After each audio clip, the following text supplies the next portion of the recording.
All right. Hello, everybody. Welcome to the Courage Economy podcast. Today, we're going to talk about culture, organizational culture. What is it? How do you make it? How do you keep it? How do you change it? It is a hoary old subject that has been run over many, one too many times. Books have been written about it, studies have been studied about it. And still, I go on LinkedIn, I read articles, and incredibly, they get it all wrong. So we'll delve into that today, and we'll relate that to the courage economy and how you can build your organization so you don't have to worry about this nonsense anymore and think about it. So, what got me going about this? What really got me salty was this post that I saw on LinkedIn. I shouldn't spend any time on LinkedIn. I mean, honestly, it's not very good for my mental health. The place is just filled with, grifters and salespeople and people who want to tell everybody how smart they are. But I kind of have to. So I was on there scrolling around and I saw this article about culture. And the article said that culture is not created by leaders. And I was like, I better look at this because obviously that's 100% not true. So the article went into this long academic diatribe about how culture is the interplay between cultural norms and mid managers and influential individual contributors and the interplay between countless forces that conspire to create your culture. Now, that's true, right? That it's not that that's not true, but all of that is downstream from how I will define culture. Culture is the behavioral output of what is rewarded, what is punished, and what is tolerated. It's not much more complicated than that. Everything else is downstream from that. The influential individual contributor, the middle managers that are have their own way of doing things, the way the organization works, all of that was created somewhere in some time. And it was created because it was a rational response to what's rewarded, what's punished, and what's tolerated. It's a rational response to understand, okay, how do I navigate this organization? What are the things that I have to do to be successful? What are the things that I shouldn't do? The cues that everybody picks up around the thousands and thousands of cues that everybody picks up around how should I act in this organization? What's rewarded and what's punished? That's how culture is built. And so the truth of the article is that is how culture is created, the thousands of cues. But those cues ultimately are created by what leaders reward, what leaders punish, and what leaders tolerate. And so I'm going to put up on the screen right now, if you're watching on YouTube, you'll be able to see the response that I got from the author of this. I'm going to read it to you if you're not on YouTube. Thank you for your perspective. I agree that what organizations reward, punish, and tolerate has a profound influence on culture. Where this view differs is that culture has more than a direct output of leadership decisions. That ideology reflects a more traditional leader-centric business model that assumes influence flows primarily from the top down. Well, contemporary leadership research increasingly recognizes leadership as a process of reciprocal influence occurring within a broader organizational system. Informal leaders, peer norms, middle managers, organizational structures, and even highly influential employees can reinforce or undermine the culture leaders seek to establish. We've all seen new CEOs inherit deeply entrenched cultures that resist change despite the CEO's authority.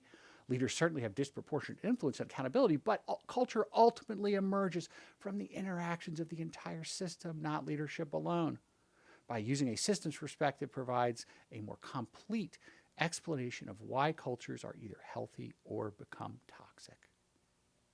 Okay, I'm going to leave that up on the screen for a second so you can kind of just like read through that again because it'll probably take a couple of readings before you actually understand what the guy is saying. Is he wrong? Yes and no. I mean, he's right that, yes, cultures are the interplay of all of these things. Is what he said actionable in any way? No, it's not actionable. If I took that in front of an executive and said, here, this is what we need to think about when we change your culture, I would be literally thrown out of the office, because that is not actionable. And the reason it's not actionable is there's far too many variables, first of all. And second of all, is that it's not addressing the root causes. Informal leaders, peer norms, middle managers, organizational structures, and even highly influential employees can reinforce or undermine the culture. Yes, of course they can. But they take their cues and they actually do what's rewarded. They avoid what's punished, and then I guess they can try to get away with what's tolerated. But they pay attention to what's tolerated and what's not tolerated. I worked in an organization a long time ago, and it was, they were going to develop a middle manager development program because middle managers were not effectively developing their direct reports. And so they're going to have a development program, and they were going to train the middle managers on how you develop the direct reports. And I said, well, hold on a second, time out. What happens when the middle managers don't develop their direct reports? And they all said, nothing. Okay. What happens when they do develop their direct reports? Nothing. Okay, then why would you expect them to do any of this? Right? They are rewarded for getting an outcome, an output. I don't know if they're in charge of the IT department. What are they measured against? Uptime.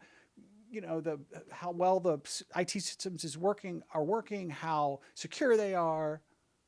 Are they always online and everybody can access them and do with that? That's what they're rewarded for, right? And so that's what they're going to pay attention to.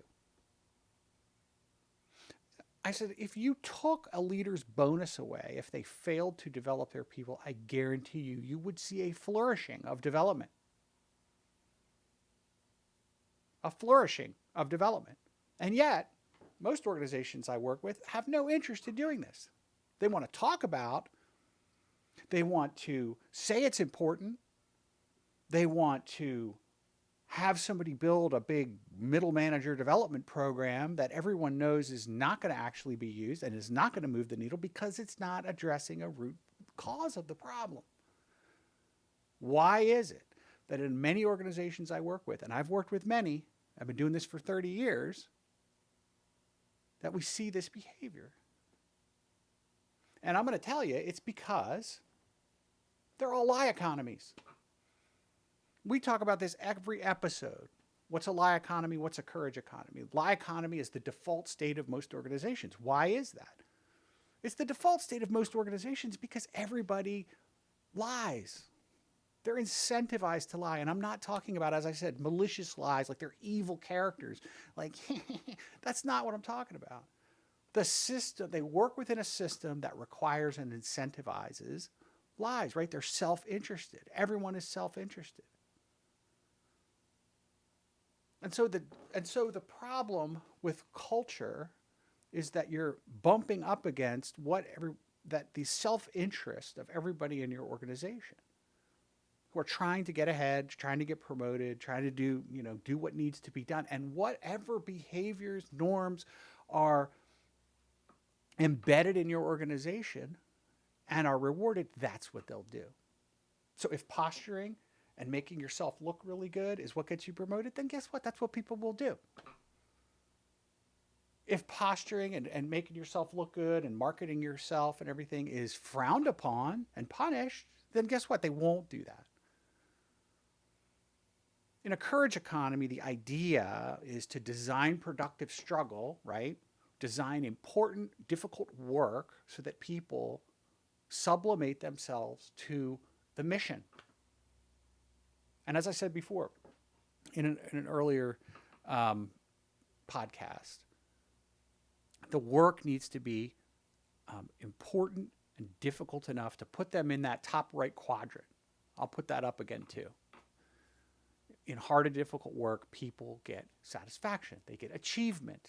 They're working on something. Everybody wants to be an important and valuable member of a team doing important work. That's what everybody wants to be. If you can create that circumstance for people, then you have higher levels of engagement. You have a lot less lying You have higher levels of discretionary effort. You have higher levels of innovation and communication and collaboration.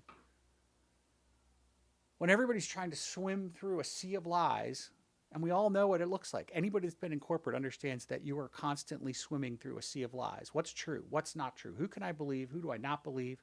Is this new thing real, or is it going to go away in a week? No one wants to be in that environment. And so leaders have the opportunity to create and design the work such that that environment doesn't exist, or at least it's minimized. And so this talk of culture here, this obfuscation around what it is and what it's caused by, and how to keep it like, the 40,000 variables involved, which means, well, we probably can't do anything about that. Sometimes I wonder whether they put this stuff out because it keeps them employed. I mean, I wrote an article once that was talking about how my profession is a grift. I'm an organizational development consultant, practitioner. I work with organizations and executives around how to help their companies improve their culture. Doesn't it make sense for me to have some complicated quadrant chart and system and whatever that is, no one can understand? Only I can understand it. I am the translator, right? You need me. And if you can't translate it, I'll translate it for you. And then just keep paying me. I wonder sometimes whether they create these models of such complexity. I mean, these are not dumb people, right? I mean, they're not dumb people. So they obviously understand that root causes are root causes. And what's a root cause and what's a symptom? And why are we solving for symptoms? If you solve for symptoms, you'll never be out of a job. That's for sure. So, wrapping this back around to the beginning, culture is not that complicated. What you reward, what you punish, what you tolerate. Anything that's not right in your organization, the way people behave, what they do, how they go about their business, do the 5 whys, back until you understand what is the incentive structure around that. And if you want that to change the incentive structure. And if you find yourself saying, well, I can't change the incentive structure, then you got to really take a look in the mirror and say, what am I protecting? That's classic lie economy. All the lies in a lie economy protect something. They're there for a reason. They don't just appear magically out of nowhere. They're there for a reason. So when you ask your 5 whys and you get back to the point and say, well, I can't change the incentive structure to change this behavior because whatever that is, think deeply about it, because in all likelihood, there's some structural thing going on there that is you're upholding. And now you're in a position where you have to calculate, is it worth getting rid of the lie? Or is the lie protecting something that's important to me? And if it is, then I don't know, man. Think about what you're doing. So the book is set for release October 15th. I will put a link for the pre-order of the book, The Courage Economy, Why Your Company Runs on Lies and What You Could Do About It. The pre-link, I'll put them in the notes down below. The Courage Economy Diagnostic. So I've created a free online tool you can use to check and understand what kind of company you're working in. Are you in a lie economy or are you in a courage economy? And where are you on that spectrum? It's a free diagnostic. I'll put a link below. It's very informative, I got to tell you. It really gives you some information, something to think about as a leader or as a person in an organization to understand what your organization is and what are the gaps it might have as it relates to the lie economy. As always, like, subscribe, share if you like this content. We're trying to start a movement here, the Courage Economy, getting rid of the lie economy one leader at a time. Well, my hope, and I'm only doing this because I've seen so many people drowning in a lie economy. They're just going to work. They're trying to do a good job. They think that if I just do a great job, and then I'm going to be rewarded for it. And then they find out they're not, because the thing that they're rewarded for is not doing a great job. The thing that's rewarded in that organization is a bunch of lies and games and corporate bullshittery. It doesn't have to be that way. We could do something different. And that different is the Courage Economy. Design your work. Follow the Courage Economy. Every week I'm going to be putting out new ideas around how to build your Courage Economy and get rid of your lie economy. Find me, Thane Belomo on LinkedIn, BelomoLeadership.com.